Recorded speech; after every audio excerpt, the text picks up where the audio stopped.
Good morning, everyone. So, today's lecture is about price consumption curve. So, in the last lecture, we studied about types of goods. Okay, तो हमने types of goods के बारे में पढ़ा था and उसके अंदर हमने related unrelated goods के बारे में देखा and in related goods we saw the concept of substitute and complementary goods. ठीक है, तो कुछ goods उसमें रह गए थे that we are going to continue today because those goods are also important for the concept of PCC, that is price consumption curve. ठीक है, तो पहले let us know about the goods, first study about them and then go to the topic of PCC. So the goods that were left last time were Giffen goods.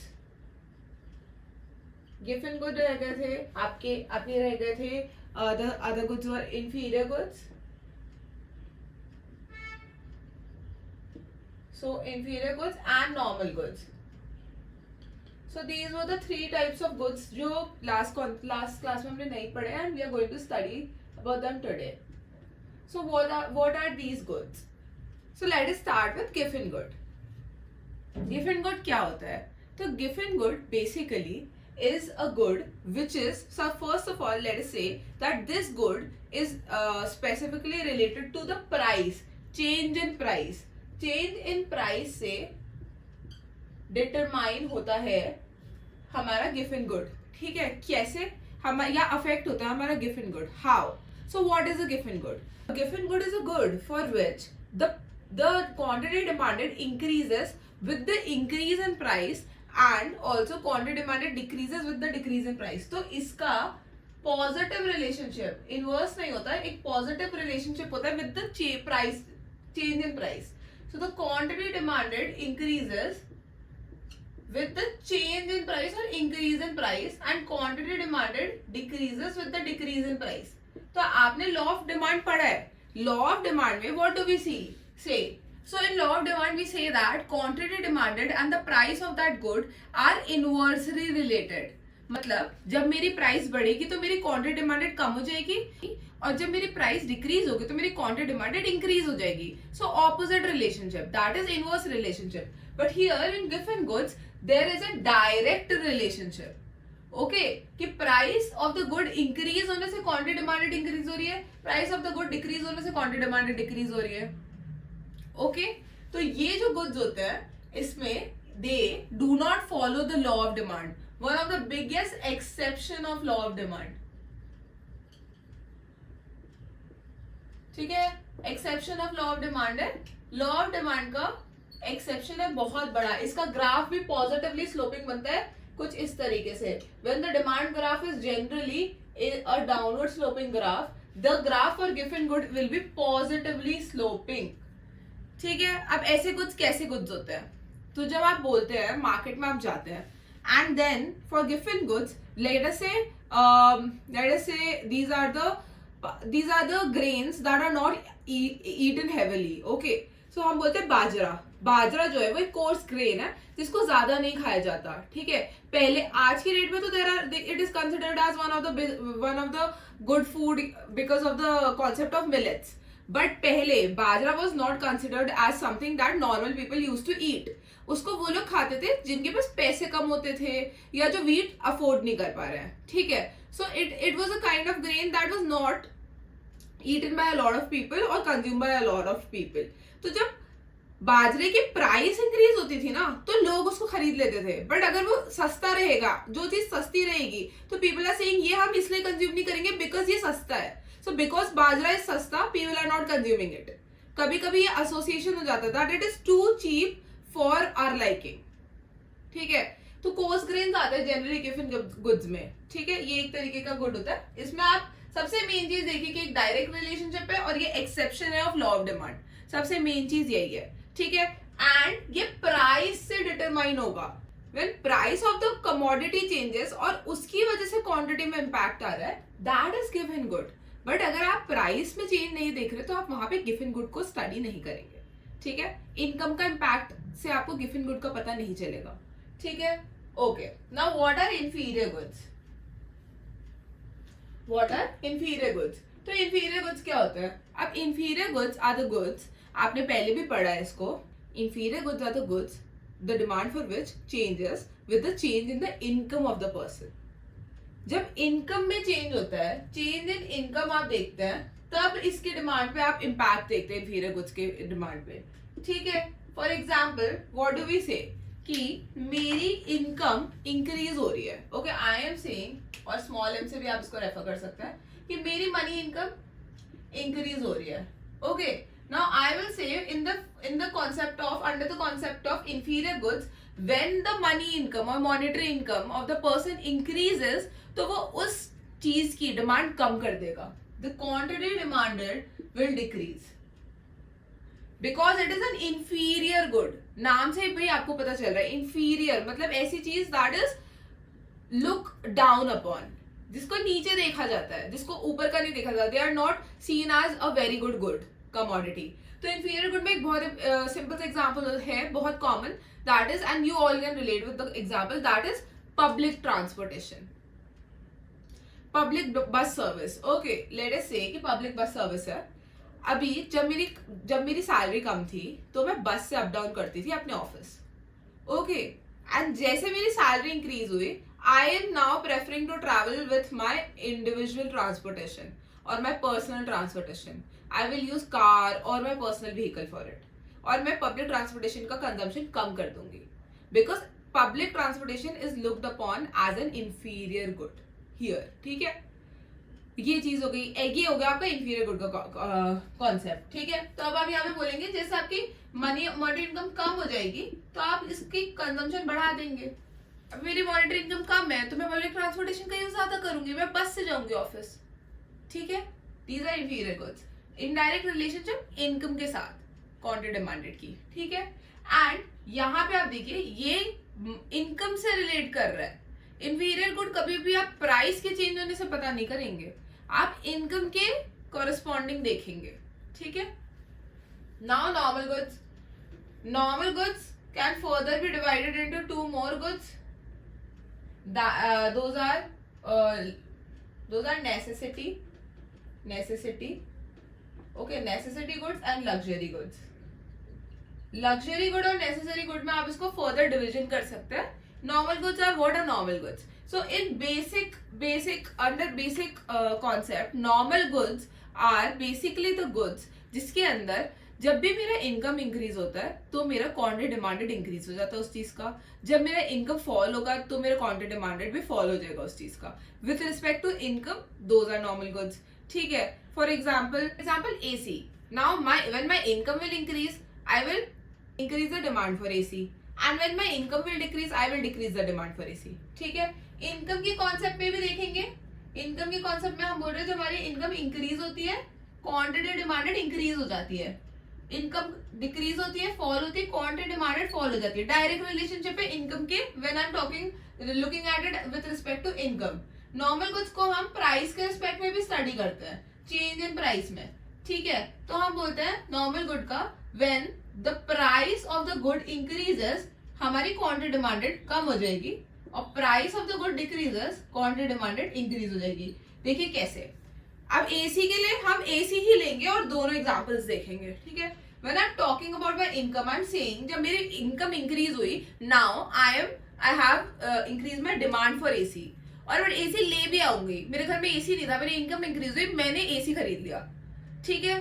जब मेरी, और अगर मेरी income कम हो गई है, for example I don't have that much income, then most probably because AC लगाऊंगी तो इलेक्ट्रिसिटी बिल भी ज्यादा आएगा, सारी चीजें कोरिलेटेड है, तो मेरी AC and AC is expensive also, तो मैं AC की डिमांड नहीं करूंगी, मैं कम करूंगी, ठीक है, अगर मेरी इनकम कम है। सिमिलरली जब प्राइस की बात करें, जब प्राइस ऑफ AC इंक्रीज हो जाते हैं बहुत ज्यादा, क्वांटिटी डिमांडेड उसकी कम हो जाएगी, जो बेसिक लॉ ऑफ डिमांड है।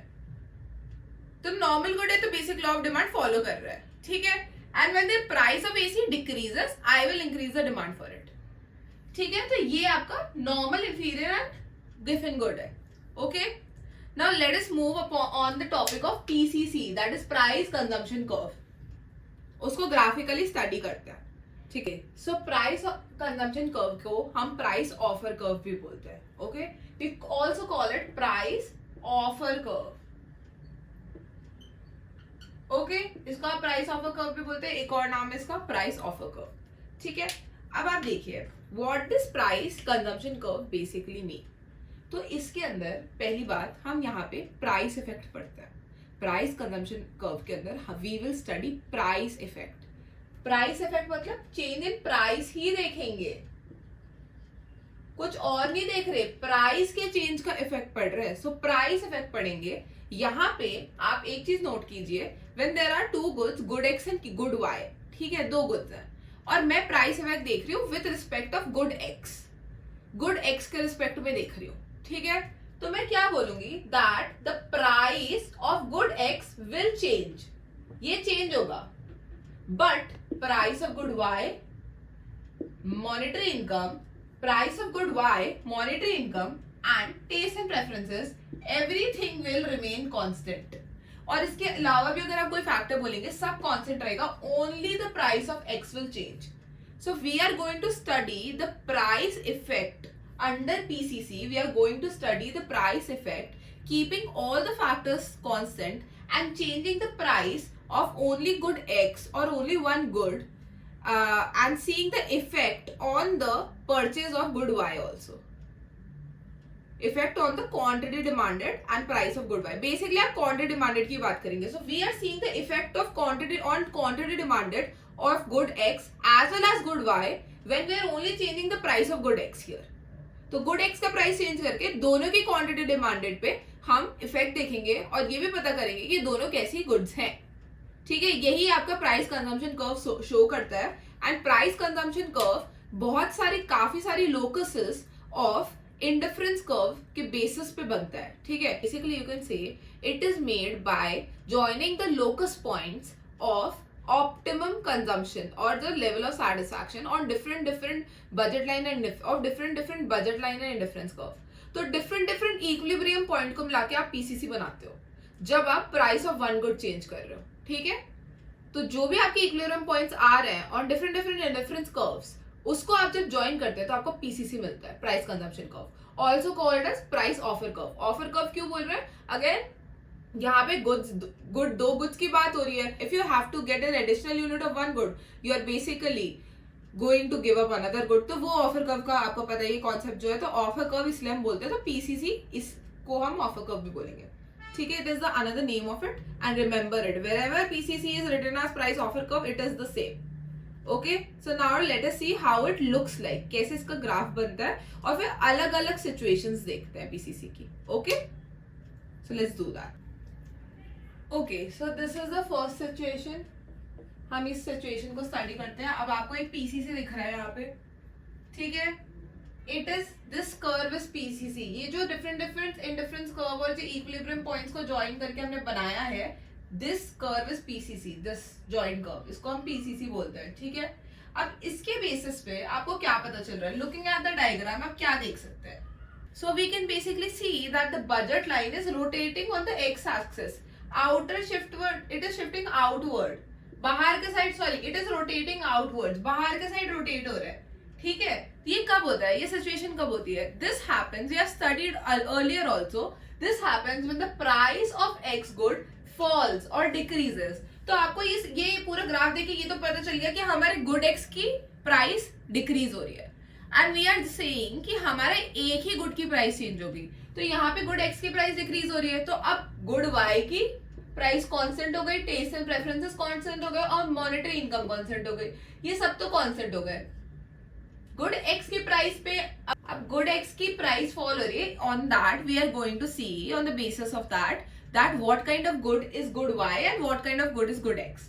ओके, तो मैं यहाँ लिखती हूँ हमारी price of good X is falling. Okay, अब आप यहाँ पे इंडिफरेंस कर्व्स देख रहे हैं and you can see that the indifference curve is moving downward even on the budget line. अब आपको कैसे पता चलेगा गुड वाई और गुड एक्स कैसे है हमारे, ठीक है. So we will draw lines like this. हम यहाँ से हमारा जो इक्विलिब्रियम पॉइंट है, यहाँ से एक लाइन नीचे ड्रॉ करेंगे ऑन द एक्स एक्सिस और आप इसको स्ट्रेट करेगा. और because I am doing it on the board, so यहाँ पे एकदम स्ट्रेट लाइन नहीं बन रही, पर कोशिश करेगा इसको स्ट्रेट बनाने की, ठीक है. तो आपने एक ड्रॉ यहाँ करी और फिर आप वाई एक्सिस पे ड्रॉ करी एक लाइन, ठीक है. Similarly do this for second indifference curve और सेकंड इक्विलिब्रियम पॉइंट. आप देख सकते हैं, मैंने IC2 के लिए किया, मैं IC3 के लिए कर रही हूँ. And similarly I'll do it for IC4 also. आपको एक चीज दिख रही होगी that with every new point, with every new indifference curve, the amount of x that I'm consuming is increasing. यहाँ पे मैं पहले कंज्यूम करी थी ए पॉइंट पे x, फिर मैंने b पे किया, फिर यहाँ पे मैं c पे करूँ, यहाँ पे मैं d पे करूँ. मेरा इंडिफरेंस कर्व का जैसे जैसे मैं दूसरे न्यूअर और higher level of indifference curve पे जा रही हूँ, as I'm moving on the higher indifference curve, I'm seeing कि मैं x गुड की क्वांटिटी डिमांडेड इंक्रीज करते जा रही हूँ. ठीक है, बट लुक हियर, यहाँ पे मैं पहले इस पॉइंट पे दिया, I was on point 1, then I was on point 2, on 3 and then 4. You can see that the amount of y good I am purchasing, वो quantity demanded of the y good is decreasing. Her indifference curve के साथ में एक lower point पे आ रही हूँ y good की, मैं कम क्वांटिटी कंज्यूम कर रही हूँ y गुड की. ठीक है, तो आप यहाँ पे देखिए price of x reduce, quantity demanded of good x increased. पहले आप गुड x के बारे में से क्या क्या पता करा सकते हैं कि गुड x की प्राइस फॉल होने से उसकी क्वांटिटी डिमांडेड इंक्रीज हो गई. तो this is simple law of demand कि उसकी प्राइस गिरी तो मेरी क्वांटिटी डिमांडेड इंक्रीज हो गई. So normal law of demand है ये. नॉर्मल लॉ ऑफ डिमांड कहाँ फॉलो होता है, किस टाइप के गुड में फॉलो होता है? It is followed for normal goods only. तो यहाँ पे आप बोलोगे कि मेरा good X is a normal good, एक नॉर्मल गुड है. अब price of good X fall होने से quantity demanded of good Y हमारी डिक्रीज हो गई. क्वांटिटी डिमांडेड भी डिक्रीज हो रही है, प्राइस एक्स का प्राइस डिक्रीज हो रहा है तो हमारी वाई की क्वांटिटी डिक्रीज हो रही है, डिमांड डिक्रीज हो रही है. एक्स का प्राइस डिक्रीज होने से अगर वाई की डिमांड डिक्रीज होगी तो वो किस टाइप का गुड होगा? कब होता है ऐसा कि एक्स, मेरी एग्जाम्पल लेते हैं, पेप्सी और कोक है, पेप्सी का प्राइस गिर गया तो कोक की डिमांड कम हो गई, तो इसका मतलब वो किस टाइप के गुड्स है? कोक को लोग कम खरीदने लग गए पेप्सी के प्राइस गिरने से. वही यहाँ हो रहा है, एक्स गुड अगर पेप्सी है तो उसका प्राइस गिरा तो कोक की डिमांड कम हो गई. तो किस टाइप का गुड है ये? So it is a substitute good. Why? Because now I am substituting my demand for Coke with Pepsi only, क्योंकि Pepsi का प्राइस गिर गया है. So it is a substitute good. ये एक substitute good है. ठीक है, तो ये आपका फर्स्ट केस हो गया. In this case good x is a normal good and good y is a substitute good. ठीक है, अब नेक्स्ट केस देखते हैं. So now this is our second case. अब आप ये सेकंड केस को देखिए. ठीक है, अब इस सेकंड केस में हम क्या बता सकते हैं about good x and good y? What kind of goods are they? So again we are saying that our budget line is rotating outwards on the x axis. तो हमारा प्राइस ऑफ x गिर रहा है, ये तो हमने पहले ही देख लिया, that the price of x is falling. फिर वही है, price of other good is constant, your income और मॉनिटरी इनकम, अब m से या y से कैसे भी डिनोट कर सकते हैं, that is constant, and taste and preference is constant. ये सब कांस्टेंट है. अब x की प्राइस फॉल हो रही है, ये हमें पता चल गया. ठीक है, now when the price of x is falling, again we have to make the lines, draw the lines, so आपके लिए इजी हो जाएगा. आप अपने एक्सिस पर लाइंस ड्रॉ करके देखिए एक बार from the equilibrium point for both the goods. तो मैंने यहाँ पे हर पॉइंट के लिए अपना एक्सिस पे ड्रॉ किया है points. Okay, now what do we observe? आप देखिए, as you are moving on the upper indifference curve, IC1 से IC2 पे आप जा रहे हैं, आप देख रहे हैं x की क्वांटिटी डिमांडेड इंक्रीज हो रही है एंड y की भी इंक्रीज हो रही है. आप आप इंडिफरेंस कर्व 2 से 3 पे जा रहे हैं तब भी इंक्रीज हो रही है, x की भी y की भी, और 3 पे जा रहे हैं तब भी दोनों गुड्स की क्वांटिटी इंक्रीज हो रही है. So what are we observing? We are saying when the price of x is falling, quantity demanded of x is also increasing. Quantity demanded of x is increasing. Price fall हो रहा है, quantity demanded increase हो रही है, x का ही price fall हो रहा है ना. अगेन वही डिमांड का रिलेशनशिप, जब उस गुड का प्राइस फॉल हो उसकी क्वांटिटी डिमांडेड या डिमांड इंक्रीज हो गई. ठीक है, तो it is a normal good, क्योंकि law of demand normally follow कर रहा है. नॉर्मल गुड हो गया x. Now price of x is falling और quantity demanded of good y is increasing. y की भी तो इंक्रीज हो रही है, प्राइस तो x का गिरा है और y की क्वांटिटी इंक्रीज हो गई. तो अब क्या है ये, किस टाइप के गुड है? कब होता है ऐसा कि दूसरे गुड का प्राइस गिरने से मेरे गुड की क्वांटिटी भी इंक्रीज होने लग गई. So in this case, good Y is a complementary good. And how it is a complementary good? कैसे? तो देखिए, when we say कि कार की प्राइसेस गिर गई, अब प्राइसेस तो कार की गिरी है, गुड एक्स हमारा कार है, प्राइसेस तो कार की गिरी है, तो क्वांटिटी डिमांडेड तो कार की इंक्रीज होगी, कार की डिमांड बढ़ गई है। पर इससे क्या हुआ, क्योंकि अब लोग ज्यादा कार खरीद रहे हैं तो पेट्रोल के प्राइस चेंज नहीं हुए हैं, लेकिन फिर भी उसकी डिमांड इंक्रीज हो गई है, क्योंकि अब लोगों के पास ज्यादा कार्स है। कार्स चली कैसे? पेट्रोल से। So they both work together. तो पेट्रोल का प्राइस सेम है, लेकिन because now people have more car, क्योंकि कार की प्राइसेस गिरी थी तो अब उनको पेट्रोल भी ज्यादा चाहिए होगा। So these goods are complementary goods, they go hand in hand. तो यहाँ पे इस ग्राफ में it is a graph of complementary good and a normal good. Okay, ठीक है, ये आपका सेकेंड केस है। So now this is our third case. अब इस थर्ड केस में आप क्या ऑब्जर्व कर रहे हैं? तो अब now in this third case you are seeing something different. Okay, now we are saying that all the ICs are somewhat parallel. Parallel है पर ऊपर नहीं है, like it is not parallelly upwards, not moving upwards. वो एक ही line में आ रहा है, एक ही लाइन में horizontally आ रहा है। What does that mean? देखो, सबसे पहले तो again the budget line is rotating outwards from on the x axis, तो हमने बोल दिया कि price of x, हमारी price of x जो है that is decreasing, ठीक है, and other things are constant. Okay, तो अब when I'm seeing my PCC, it is a horizontally parallel PCC, ठीक है, horizontal axis से parallel एक PCC बन रहा है, एक horizontal PCC है। Again I'm going to draw lines parallel to the axis. I'm going to draw lines on the axis, joining the axis. तो आपने ये lines बना दी, ठीक है। अब now what are you seeing?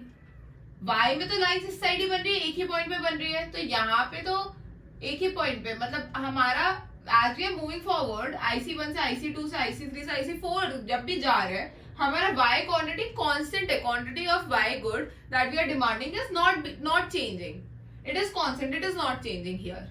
पर quantity of X good that we are demanding is increasing as we are moving forward. X good की quantity increase हो रही है, X गुड की डिमांड इंक्रीज हो रही है, Y की उतनी ही है, अनअफेक्टेड है Y की demand. Price of X fall होने से Y की डिमांड अनअफेक्टेड है। तो इस सीन में, इस सिनेरियो में, when price of X is falling, quantity demanded for Y is unaffected, no change, it is constant, ठीक है। यहाँ पे लिखो no change, there is no change, कोई चेंज नहीं है Y की डिमांड में। So in that case the Y good is called an unrelated good.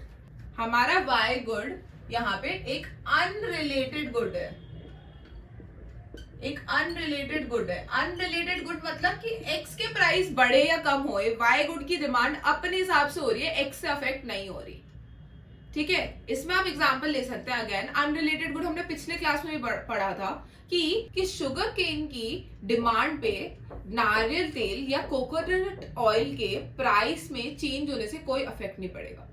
Coconut oil का प्राइस इंक्रीज हो रहा है या डिक्रीज हो रहा है, उससे there will be no effect on the quantity demanded for of good of sugarcane. Okay, there will be no effect कि शुगर केन का कितना क्वांटिटी डिमांड हो रहा है या कितना डिमांड हो रहा है, ठीक है। कोकोनट ऑयल और शुगर केन के जूस में ऐसा कुछ रिलेशनशिप नहीं है डायरेक्ट, ठीक है। तो हमने वही देखा, तो this is an unrelated good. Now again X क्या है? Price of X is reducing, quantity of X is increasing. इसका मतलब क्या है? Demand, quantity demanded of X is increasing, price of X is decreasing. Again it is a normal good, X is a normal good, ठीक है। ये आपका situation 3 है। Let's move on to the next situation. Now this is another case, ये थोड़ा important case है, ये backward bending PCC का केस है। We are talking about backward bending PCC. Now what is the backward bending PCC? यहाँ पे मैंने access पे ड्रॉ कर दिया है, इसलिए मैं आपको एक तरीके से यहाँ पे भी दिखाती हूँ without drawing the lines. A backward bending PCC will look somewhat like this. ये आपका बैकवर्ड बेंडिंग पीसीसी है between good X and good Y, ठीक है। ये आपको बजट लाइन के साथ भी दे सकते हैं, बिना बजट लाइन के भी दे सकते हैं। You just have to draw the points from here on both the axis. मतलब आप थोड़े थोड़े डिस्टेंस पे इस पीसीसी पे अगर लाइन ड्रॉ करते हैं तो आपको पता चल जाएगा कि इसका पैटर्न क्या है। इस तरीके से आपको ड्रॉ करना पड़ेगा, ठीक है, तो आपको पता चल जाएगा। तो ये दोनों सिचुएशंस में आता है और दोनों तरीके से आता है। So now I am going to show you what kind of good is Y and X good when there is a backward bending PCC और प्राइस कंजम्पशन कर्व। तो जब आप एक बैकवर्ड बेंडिंग पीसीसी दिखाते हैं, अब यहाँ पे सबसे पहले तो वही आपका रोटेट हो रहा है, आउटसाइड आउटवर्ड रोटेट हो रहा है एक्स एक्सिस पे, तो प्राइस ऑफ एक्स तो आपकी रिड्यूस हो रही है, डिक्रीज हो रही है, ये तो गिवन है, ठीक है। अब आप देखिए प्राइस ऑफ एक्स गिरने से यहाँ पे आप देखिए at point A, let us say it is point A, इस पॉइंट पे मेरी प्राइस ऑफ, इस पॉइंट से मैंने मूव किया बी पे, तो मेरी क्वांटिटी ऑफ एक्स इंक्रीज हुई, क्वांटिटी ऑफ वाई भी इंक्रीज हुई। फिर मैंने मूव किया बी से पॉइंट सी पे, मेरी again quantity of x increase हुई है और वाई तो इंक्रीज हुई है। फिर आप एक चीज देखेगा, when I am moving two point this point D, ये जो मेरा पॉइंट है डी, मैं यहाँ पे मूव कर रही हूँ, ये मेरा सी पॉइंट से पहले आ रहा है क्योंकि ये बैकवर्ड बेंडिंग है, वापस उस साइड जा रहा है। अब मेरी क्वांटिटी डिमांडेड ऑफ एक्स यहाँ पे रिड्यूस हो रही है। अगर मैं इसको थोड़ा बड़ी तरीके से दिखाऊं आपको, यहाँ पे ये बहुत क्लियरली दिखाती हूँ आपको, थोड़ी क्लैरिटी के साथ। अब यहाँ पे आप देखिए, first I am eight this point, now I am moving at another point, तो मैं इस पॉइंट में मूव किया, ठीक है। यहाँ पे मेरी एक्स की क्वांटिटी भी इंक्रीज हुई है और वाई की क्वांटिटी भी इंक्रीज हुई है। प्राइस तो एक्स की कम हो रही है, वो आपको पता है। Quantity of X is increasing, quantity of Y is increasing. Now at this point C, यहाँ पे क्या हो रहा है, यहाँ पे मेरी क्वांटिटी ऑफ एक्स हल्की सी फॉल हो गई है, पीछे के साइड हल्का सा फॉल हुई है, वाई की इंक्रीज हुई है। और यहाँ पे और क्लैरिटी से देखिए कि मेरी क्वांटिटी ऑफ एक्स यहाँ पे इस तरीके से अंदर की साइड आ गई, फॉल हो गई, वाई की इंक्रीज हो रही है, एक्स की फॉल हो रही है। क्यों फॉल हो रही है या डिक्रीज क्यों हो रही है? क्योंकि बैकवर्ड बेंडिंग है, कर्व उस साइड वापस घूम गया, ठीक है। सो in that case we are going to say, in this case now we are going to say कि price of x is falling, quantity demanded of x is also falling over time।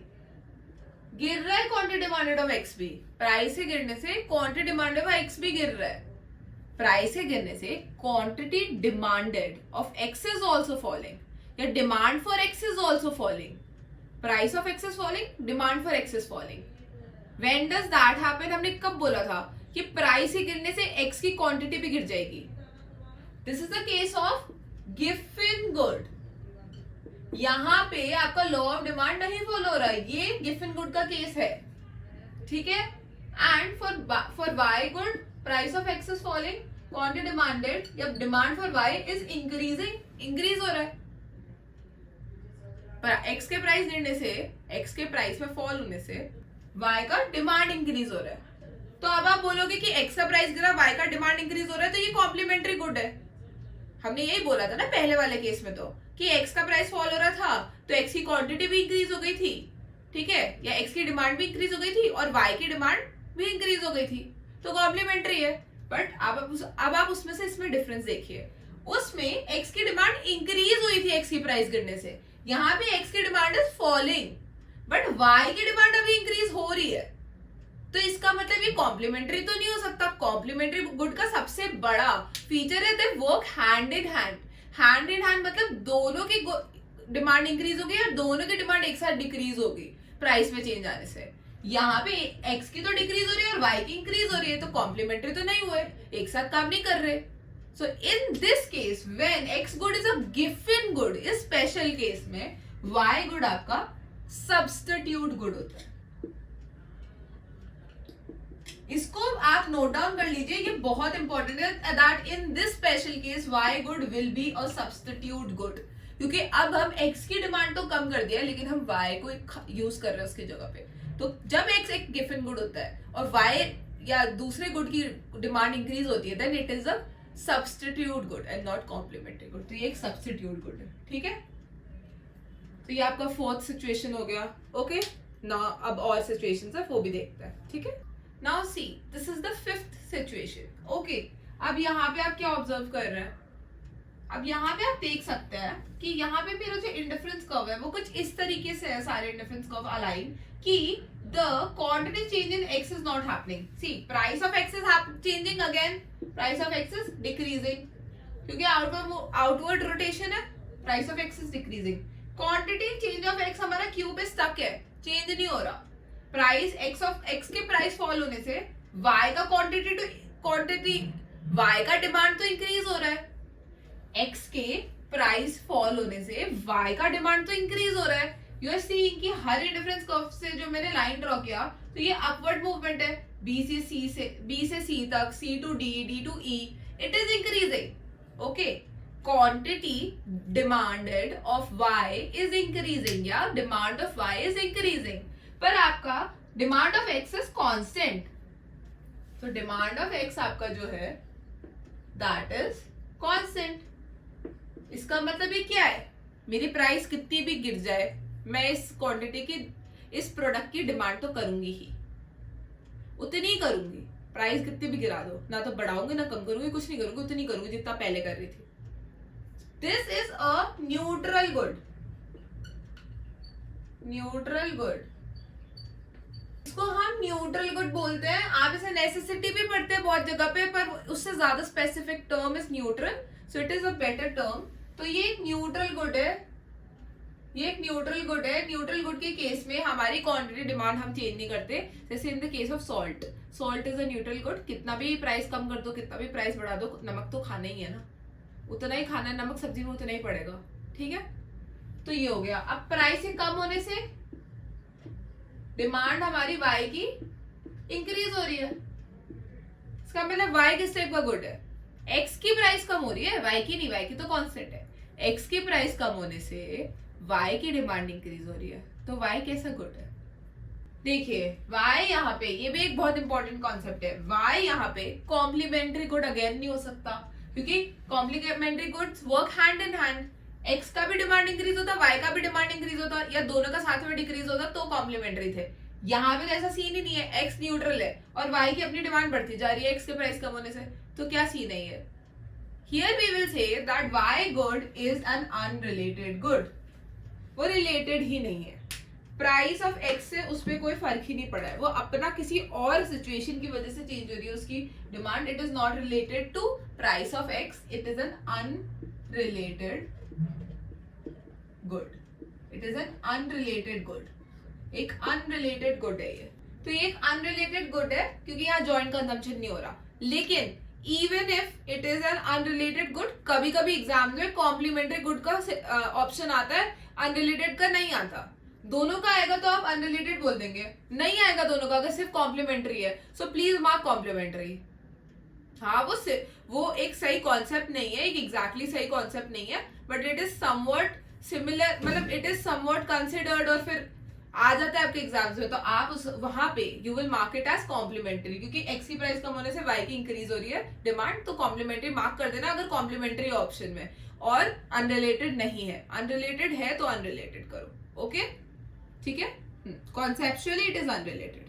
Okay, so now let us move on the next situation. Now this is the final situation. अब ये situation कुछ combination situation है, इसलिए एक special case है. Again इस पे आपको ध्यान देना है. ठीक है, अभी वी आर सेइंग कि आप बताओ when here also the price of X is falling. बाहर की तरफ मूवमेंट है, आउटवर्ड रोटेशन है एक्स एक्सिस पे, तो price of X is falling. That is quite clear. Now I am saying what type of good is good X and what type of good is good Y. ठीक है, यहाँ पे आप देख रहे हैं तीन मेन पॉइंट्स है. Point A, point B, point सी मैंने मार्क कर रखे हैं, because all the 3 points are the point of inflection. देखो पॉइंट ए तो पॉइंट ए तो आपका स्टार्टिंग पॉइंट है. Then point B is a point of inflection, और लास्ट में भी आपका एंडिंग पॉइंट है. See there are 3 points marked here. Why? Because ये आपका स्टार्टिंग और ये आपका एंडिंग पॉइंट है. ए एंड सी, इसको तो आप देख ही रहे हो, बिकॉज हम अभी इतना सा ही पीसीसी देख रहे हैं considering these budget lines. Okay, and point B is the point of inflection. यहाँ पे आपका स्लोप या कर्वेचर चेंज हो रहा है. कर्वेचर चेंज हो रहा है आपकी पीसीसी का, तो ये पॉइंट ऑफ इन्फ्लेक्शन हो. जहां पे कर्वेचर चेंज होता है किसी भी लाइन का, ठीक है, या किसी भी ग्राफ का, उसको हम इन्फ्लेक्शन बोलते हैं, point of inflection. Okay, so point of inflection तक फर्स्ट सिचुएशन देखेंगे, पॉइंट ऑफ इन्फ्लेक्शन से आगे तक का सेकंड सिचुएशन. तो सिचुएशन 1 देखते हैं. केस 1, फर्स्ट सिचुएशन जो है आपकी, ठीक है, that is A to B की सिचुएशन देख रहे हैं, we are looking at the situation from A to B. So here price of X is falling, ये तो गिवन है.